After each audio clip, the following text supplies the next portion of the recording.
are, night 1000. Still alive, still talking, still pretending this, gestures vaguely to the audience, is a sustainable relationship dynamic.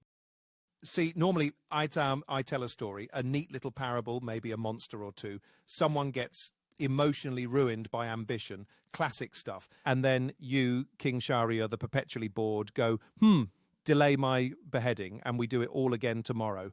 But last night you said, Scheherazade, I want a story that never ends, an eternal tale, something that goes on forever.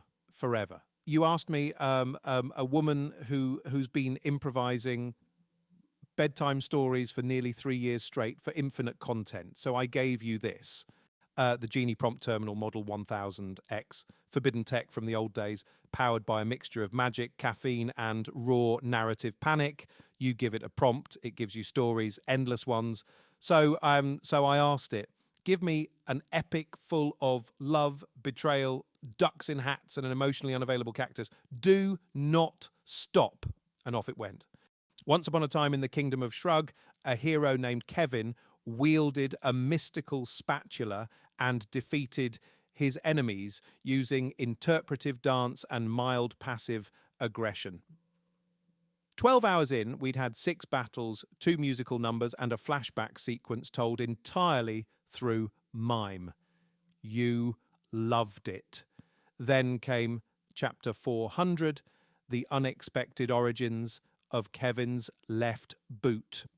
The townsfolk stopped working. Babies were born mid-sequel. A man tried to pay his taxes with a subplot. At one point, we hit a saga about a psychic goat uprising. Don't ask.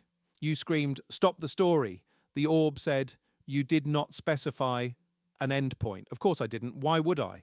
Why would anyone want a clear outcome to anything ever? So now here you are, surrounded by scrolls, crushed under the weight of plot arcs longer than your family tree, and you've learned something valuable. Maybe you didn't want endless stories. Maybe you just wanted a good one. Something with a beginning, middle, and end. Characters you remember, a moral that doesn't require a diagram, or, God forbid, a moment of silence. So I said the magic words, Control, Alt-Delete. The orb shut up. The goat went home. And you, O King, stood up and said, next time I'll just ask for a haiku. And that's the real story. The one where the king didn't lose his head and neither did I. Because sometimes what we need isn't more content. It's a bloody off switch. Now, if you'll excuse me, I'm going to bed for a decade. If anyone asks, tell them I'm in a spin-off.